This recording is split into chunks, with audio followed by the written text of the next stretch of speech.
On Christmas Eve, my dad handed me a list. Clean the house, prep dinner, wrap the gifts. Your sister's guests expect everything perfect. My mom laughed. Don't screw this up. I smiled. That night, I booked a flight to Rome. When they arrived to a silent, empty house, panic spread, and then their phones buzzed with my message. Every Christmas Eve, our family follows the same script. We drive up to the cottage in Vermont, unpack the endless trunks of decorations, rehearse the image of a cozy, happy family for the dozens of guests my sister insists on inviting, and I get handed a to-do list like I'm staff. But last year, something in me snapped.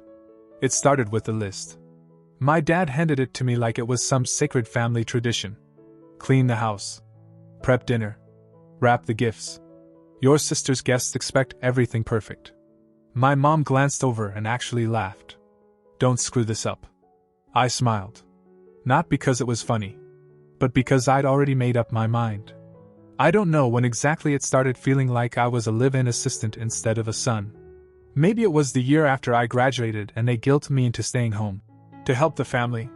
I'd been working full-time since 20, but somehow every paycheck became part of their budget. Utilities, groceries, family needs. But when my sister wanted a spontaneous trip to Cabo or a new set of tires, my account got a little lighter. My name never made it into the group chats where those decisions were made. I just got the receipts. They always said I owed them. For raising me. For the roof over my head. For the chance to build a future without rent draining me. But any time I mentioned wanting to move out, they acted like I'd betrayed them. My dad once called it abandoning ship.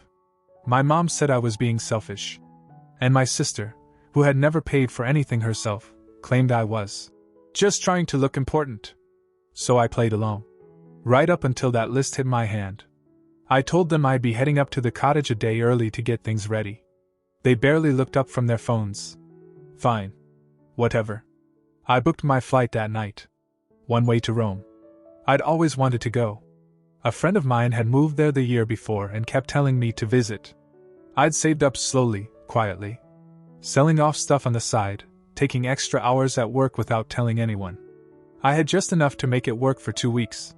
It was risky. But the alternative? Spending another Christmas playing unpaid host to people who didn't see me as a person. When I landed in Italy, I turned off roaming, checked into a cheap but charming Airbnb near Trastevere, and let out a breath I didn't realize I'd been holding for years. I waited. Let the clock tick. Let the day come. Back in the States, they were all supposed to arrive at the holiday cottage around noon. I imagined the long driveway, the wreaths already falling off from last year, the silent rooms inside that should have smelled like cinnamon and pine but were empty and cold. By 12:14 p.m. Eastern Standard Time, I sent a message. Merry Christmas. Wishing you peace, wisdom, and a touch of humility. I'm not there, and I won't be. I'm spending the holidays somewhere I'm appreciated. Please don't call. I'll be back January 3rd. Love, Michael. Then I turned my phone off. The next 9 days were something I hadn't felt in a long time. Freedom. But the real storm hadn't even begun. That waited for my return. The moment I stepped off the plane in Rome, everything felt quieter. Not just the noise, but inside me. Like my brain finally unclenched. I remember standing in the arrivals terminal with just a backpack, no one waiting for me, no list in my hand, no eyes watching or expecting anything. It felt like a glitch in the system. Like I'd slipped through some crack in the world where I didn't owe anyone anything. Luca met me near Piazza Venezia. He looked different, calmer, healthier than when he lived back in New Jersey. We hadn't seen each other in over a year, but he didn't ask why I came. He just handed me a coffee and said he'd booked a table for dinner. We didn't talk about family. He didn't push. For the first few days, I didn't say much to anyone. I just walked. Rome was in that strange space between Christmas and New Year's, festive, but slowed down. I visited churches I couldn't name, sat on random benches watching people, stood on bridges at night while lights from passing boats rippled on the river. I didn't post anything online. Didn't call home. Just breathed like I hadn't in years. But even in that peace, something gnawed at me. I kept checking my phone. Not unlocking it, just looking at the black screen for notifications. I turned off roaming and didn't connect to Wi-Fi on purpose, but every morning, I tapped the side button and stared. Waiting. wondering. Not because I wanted to go back, but because I wanted to see how far the fire had spread. It took 3 days before I caved. I connected to Luca's Wi-Fi just long enough for the notifications to roll in. My mom had called me 13 times. My dad 11. My sister, who never called unless she needed something, left 2 voicemails and 1 message that just said, "Where are you?" There were other messages too. A few aunts, 2 of my cousins, 1 of my uncle's wives. The tone shifted as the days went on. The first were confused.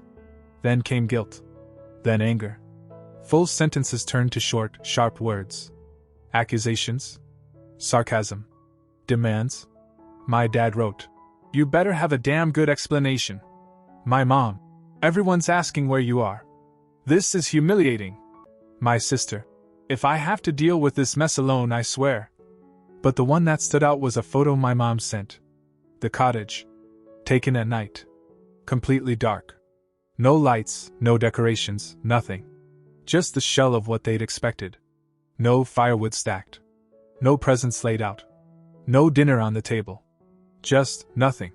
She captioned it, "Is this what you wanted?" I read that one 3 times. I didn't respond. Luca noticed I was distracted. That night, while we were having drinks with some of his friends in a noisy little bar near Trastevere, he asked if I'd ever go back. Not just physically, but back to how things were. I told him something I hadn't admitted out loud before. I said I didn't think they missed me. I think they just missed what I did for them. The organizing. The errands. The backup plans. The way I kept the wheels turning while they played the part of a normal, happy family. Luca didn't say anything. He just nodded and passed me another drink. On New Year's Eve, we stood on a rooftop as fireworks cracked across the sky. People shouted in 5 languages, threw confetti, danced in the cold. At midnight, someone tried to call me. I watched the screen flash, then go dark. I thought about how I used to spend that night, setting up the fire pit, refilling champagne for my sister's friends, driving tipsy cousins back to their errands. And there I was now, wrapped in someone else's coat, kissing a girl whose name I barely knew, with no one demanding anything from me. The next morning, I booked a flight back. January 3rd. At the airport, I turned off airplane mode. It buzzed like it was choking. Messages flooded in, voicemails, missed calls, unread texts. But one stood out. From my sister. "They sold your car. Hope your little vacation was worth it." I just stared at the screen. For a full minute. Then I closed it and didn't open it again until I landed. That was the moment I realized this wasn't going to be some long-awaited conversation. It was going to be a battle. I got back to the States late afternoon, January 3rd, took a shuttle from the airport, then a local bus, and finally walked the last stretch to my parents' house with a small suitcase and my winter coat half-zipped. I remember staring at the front door for a second before opening it. Not because I was nervous, because I felt nothing. I stepped inside, and the smell hit me first. Someone had been cooking, probably my mom. But the house was too quiet. Like it was holding its breath. Then it exploded.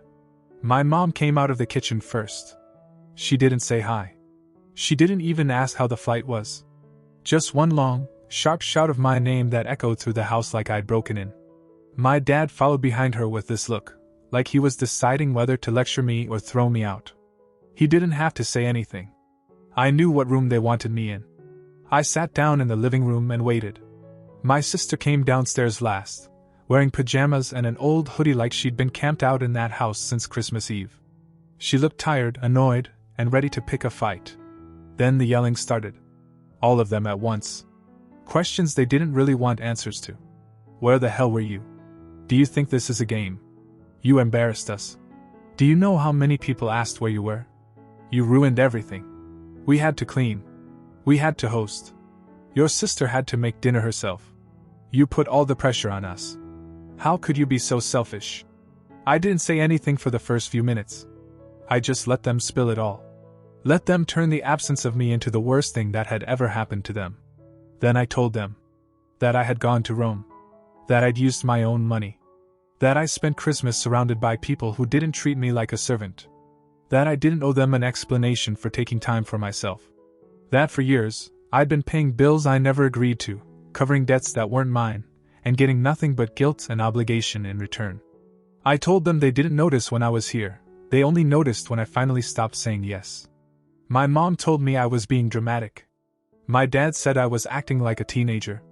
My sister laughed under her breath and called it my main character phase. That's when something in me flipped. I stood up and said I was done. Done being the one who made sure everything worked while they acted like I was just background noise. I wasn't staying in that house another night. I went upstairs, opened my closet, and pulled out the 2 duffel bags I'd packed before Rome, just in case I came back and they pulled something like this. I knew them too well. I'd been preparing for this moment for years without realizing it. When I came back down with the bags, no one tried to stop me. I called a cab and stood by the front door until the driver pulled up. No one said goodbye. No one asked where I was going. They just stood in the hallway, waiting for me to leave like I was a delivery they hadn't ordered. I gave the cab driver my girlfriend's address. She lived across town in a small apartment she rented with a friend who was out of town for the holidays. She opened the door, saw my bags, and didn't ask questions. She just moved aside and let me in. I sat on the couch, took off my coat, and for the first time in a long time, I didn't feel like I had to explain myself to anyone. That night, I fell asleep before midnight and didn't wake up once. But I knew this wasn't over. I hadn't even unpacked yet, and the war was already waiting on the other side of my phone. I woke up on January 4th to the sound of my girlfriend making coffee and the glow of my phone lighting up the nightstand again and again. I hadn't touched it since the night before, but now the screen was flooded. 37 missed calls. Voicemails. Messages stacked like a wall trying to keep me from breathing. 22 from my mom. 10 from my dad. A few from numbers I didn't even recognize. Probably cousins. Maybe neighbors. Who knows who they dragged into it now. All with the same goal, make this about them. Make me feel like the bad guy for stepping away. I didn't open a single one. I just let it buzz out until it died. Then the message came through. From my sister. They sold your car. It's gone. You want to play adult? Pay for your own damn ride.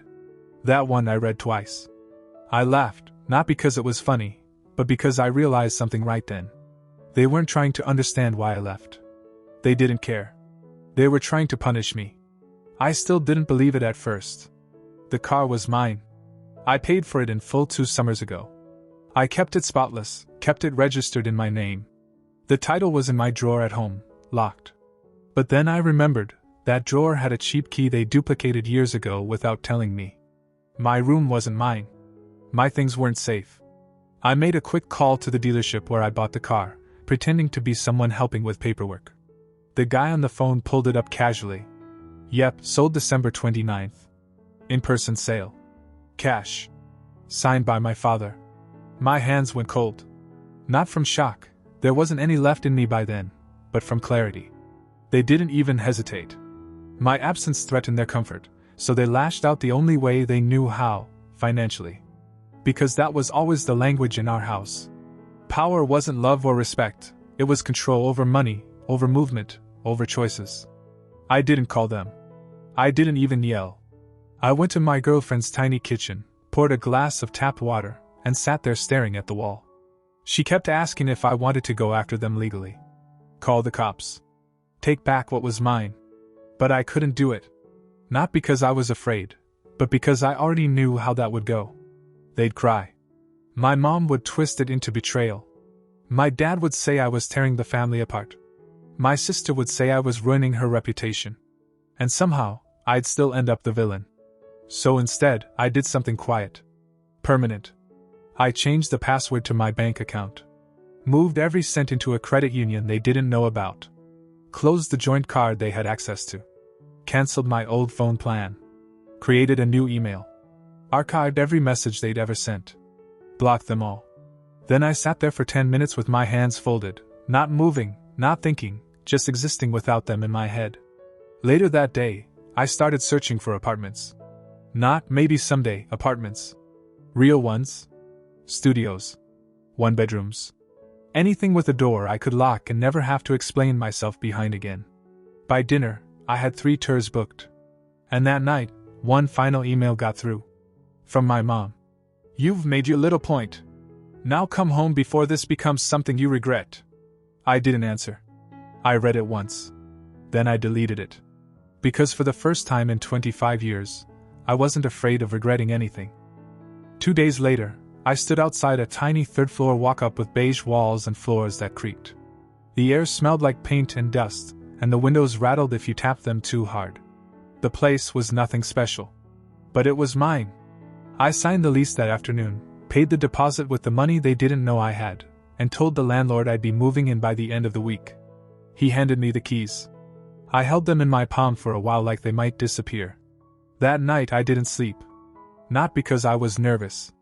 Because I knew what I had to do next, and there was no way to make it quiet. The next morning, I took a rideshare to my parents' house. My girlfriend offered to come with me, but I told her I needed to do it alone. She didn't push. I walked in using the spare key I still had. They weren't expecting me. My mom was in the kitchen, scrolling through her phone. My dad was in the living room watching some political news. My sister was upstairs, probably asleep or pretending to be. It was dead silent for a few seconds after I opened the door. Then came the scream. It wasn't fear. It was anger. Pure, sharp, and immediate. My mom started demanding to know what I thought I was doing, walking in after everything, after ignoring them, blocking them, humiliating them. My dad stood up like he was about to start one of his speeches. I didn't wait. I walked right past both of them, up to my room, grabbed the bags I'd left packed and untouched since Rome, and stuffed in the last of my things. Not much. A few books, my laptop charger, some clothes. I didn't look at the photos on the walls. I didn't bother explaining. My sister appeared at the top of the stairs with her arms folded like she was waiting to be applauded for surviving the holidays without me. She asked where I was moving to. I didn't answer. My mom followed me halfway out the door, listing everything I was throwing away, my family, my support system, my responsibilities. She actually used that word. Responsibilities. My dad asked me how I thought I was going to make it out there. On your own. He said I was making the biggest mistake of my life. That I was running away from reality. I turned around in the doorway with both bags over my shoulders. No, I said. I'm walking into it. Then I shut the door behind me. Not slammed. Just shut. I got into the cab and gave the driver the address to my new place. 10 minutes later, I unlocked the door, stepped inside, and dropped my bags on the floor. I just stood there, staring at the empty walls. No voices. No background noise. No orders. No guilt.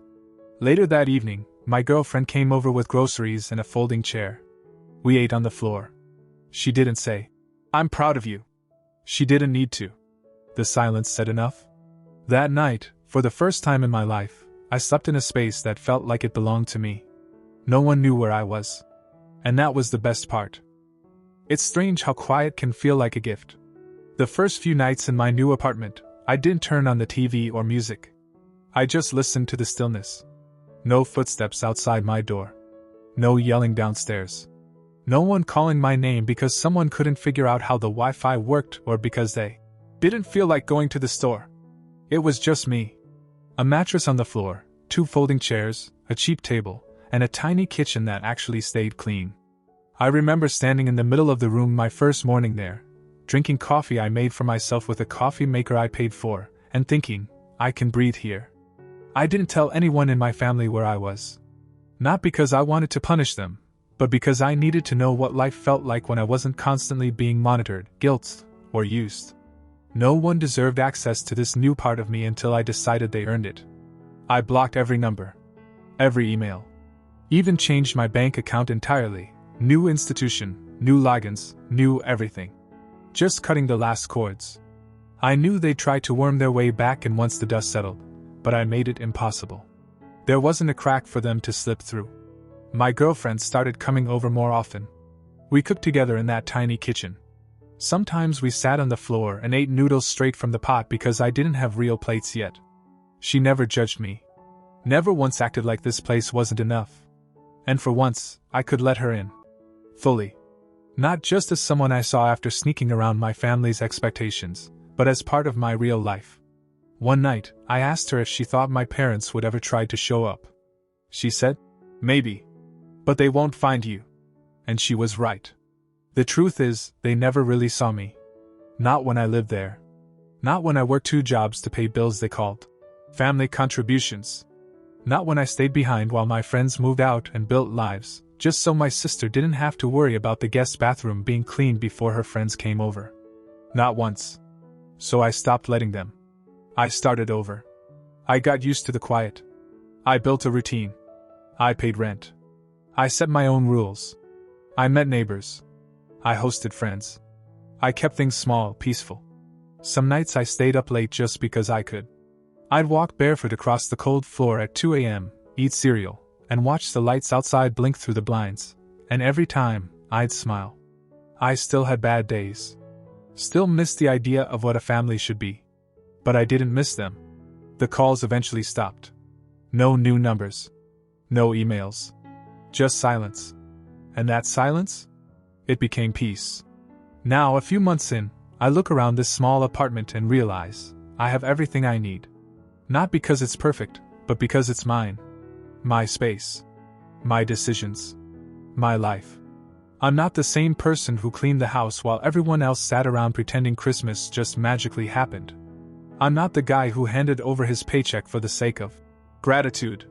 I'm not a convenience anymore. I'm free. And I promise you, nothing they could say or do now would ever be enough to pull me back. I don't care if they cry. I don't care if they blame me. I don't care if they want to talk. Because the second I walked out of that house, I wasn't their safety net anymore. And the silence they're hearing now? It's the sound of my life finally beginning. It had been 2 full weeks of silence. No calls, no emails, no random texts from cousins asking if I was okay. I was settling in. The studio still smelled like fresh paint and leftover takeout.